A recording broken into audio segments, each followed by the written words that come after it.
ലോക്സഭാ തെരഞ്ഞെടുപ്പിന്റെ ചൂട് കൂടി വരുന്നു. ബി.ജെ.പി. നേതൃത്വം നൽകുന്ന എൻ.ഡി.എ സഖ്യം മണ്ഡലങ്ങളിലേക്കുള്ള സ്ഥാനാർത്ഥികളെ തീരുമാനിച്ച് മുന്നേറുമ്പോൾ ഇന്ത്യ മുന്നണിക്ക് നേതൃത്വം നൽകുന്ന കോൺഗ്രസിന് അവരുടെ ഐക്കണായ രാഹുൽ ഗാന്ധിയെ എവിടെ മത്സരിപ്പിക്കണം എന്നത് സംബന്ധിച്ച് ഇനിയും തീരുമാനമെടുക്കാൻ കഴിഞ്ഞിട്ടില്ല. കേരളത്തിലെ വയനാട്ടിൽ നിന്നുള്ള എം.പിയാണ് നിലവിൽ രാഹുൽ ഗാന്ധി. കഴിഞ്ഞ തവണ സംസ്ഥാനത്തെ 20 സീറ്റിൽ 19ലും UDF ജയിച്ചു കയറിയത് രാഹുൽ ഗാന്ധി വയനാട്ടിൽ മത്സരിച്ചതിന്റെ തരംഗത്തിലായിരുന്നു. ഇത്തവണ വയനാട്ടിൽ മത്സരിച്ചാൽ രാഹുൽ ഗാന്ധി നേരിടേണ്ടത് CPIയുടെ ദേശീയ നേതാവ് ആനി രാജയെ ആയിരിക്കും. ഇന്ത്യ മുന്നണിയിലെ നേതാക്കൾ മുഖാമുഖം വരുന്ന സാഹചര്യം ദേശീയ തലത്തിൽ BJPക്ക് ഗുണകരമായി മാറും. ആരെ നേരിടണമെന്ന് പോലും പദ്ധതിയില്ലാത്ത ആൾക്കൂട്ടമാണ് ഇന്ത്യ മുന്നണി എന്ന് സ്ഥാപിക്കാൻ BJPക്ക് എളുപ്പം സാധിക്കും. ഹിന്ദി ബെൽറ്റിൽ കോൺഗ്രസിന് തിരിച്ചടിയുണ്ടെങ്കിലും ദക്ഷിണേന്ത്യയിൽ സ്ഥിതി നേരെ തിരിച്ചാണ്. വയനാട് ഒഴിവാക്കി രാഹുൽ ഗാന്ധി തമിഴ്നാട്ടിലോ കർണാടകയിലോ മത്സരിച്ചേക്കുമെന്ന സൂചനയാണ് ഇപ്പോഴുള്ളത്. ഭാരത് ജോഡോ യാത്രയ്ക്ക് തുടക്കമിട്ട സ്ഥലമെന്ന നിലയിൽ കന്യാകുമാരിയിൽ മത്സരിക്കണമെന്ന ആവശ്യവും ഉയർന്നിട്ടുണ്ട്. ഇന്ത്യ മുന്നണിയുടെ ദക്ഷിണേന്ത്യൻ ലീഡറായ തമിഴ്നാട് മുഖ്യമന്ത്രി MK സ്റ്റാലിൻ രാഹുൽ ഗാന്ധിയെ തമിഴ് മണ്ണിൽ മത്സരിക്കാൻ ക്ഷണിച്ചുവെന്നതും ശ്രദ്ധേയം. കർണാടകയിൽ സിദ്ധരാമയ്യയുടെ കോൺഗ്രസ് സർക്കാരാണ് ഭരിക്കുന്നത്. രാഹുൽ ഗാന്ധി മത്സരിക്കാൻ എത്തിയാൽ ലോക്സഭയിലും ഇത് വലിയ കുതിപ്പുണ്ടാക്കുമെന്നാണ് കണക്കുകൂട്ടൽ.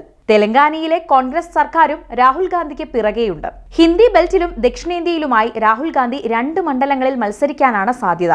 രാഹുൽ ദക്ഷിണേന്ത്യയിൽ മാത്രം ശ്രദ്ധ കേന്ദ്രീകരിച്ചാൽ BJPയെ പ്രതിരോധിക്കാൻ കഴിയില്ലെന്നും ഹിന്ദി ഹൃദയഭൂമിയിലെ മണ്ഡലങ്ങളിലൊന്നിൽ മത്സരിക്കണമെന്നും പാർട്ടിയിലെ ഒരു വിഭാഗം ശക്തമായി വാദിക്കുന്നു. ഹിന്ദി മേഖലയിൽ പ്രതാപം വീണ്ടെടുക്കാതെ കോൺഗ്രസിന് അധികാരത്തിൽ തിരിച്ചെത്താൻ കഴിയില്ലെന്നും ആ വെല്ലുവിളി ഏറ്റെടുത്ത് മുന്നിട്ടിറങ്ങണമെന്നുമാണ് ആവശ്യം. സോണിയാഗാന്ധി രാജ്യസഭയിലേക്ക് മാറിയതോടെ UPയിൽ നെഹ്റു കുടുംബത്തിൽ നിന്ന് ആരും മത്സരിക്കാത്തത് ദോഷം ചെയ്യുമെന്നാണ് വിലയിരുത്തൽ.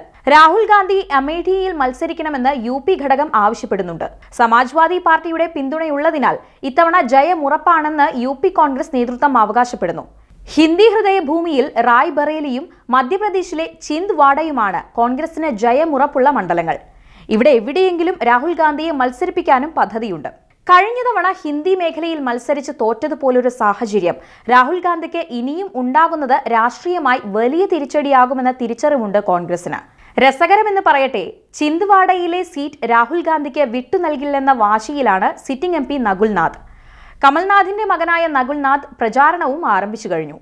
BJPയിലേക്ക് പോകുമെന്ന സൂചന നൽകിയ കമൽനാഥിനെ ഒരു വിധമാണ് കോൺഗ്രസ് ഒപ്പം നിർത്തിയിരിക്കുന്നത്. ഈ സാഹചര്യത്തിൽ രാഹുൽ ഗാന്ധിക്ക് വേണ്ടി ചിന്ദ്വാഡ സീറ്റ് അവകാശപ്പെടുന്നതിലും പരിമിതിയുണ്ട്. സോണിയാഗാന്ധിയുടെ പിൻഗാമിയായി റായ്ബറേലിയിൽ പ്രിയങ്ക ഗാന്ധിയെ മത്സരിപ്പിക്കാനുള്ള ആലോചനകൾ അവസാന ഘട്ടത്തിലാണ്. അതേസമയം അവിടെയും വലിയൊരു ട്വിസ്റ്റ് സംഭവിക്കാനിടയുണ്ട്. ഭാരത് ജോഡോ യാത്രയിലൂടെ കേന്ദ്ര സർക്കാരിനെതിരെ കോൺഗ്രസിന്റെ ഐക്യനായി അവതരിപ്പിക്കപ്പെട്ട രാഹുൽ ഗാന്ധിക്ക് ഏറ്റവും വിജയ സാധ്യതയുള്ള മണ്ഡലം പരിഗണിക്കുമ്പോൾ റായ്ബറേലിക്കാകും ഒടുവിൽ നറുക്കു വീഴുക.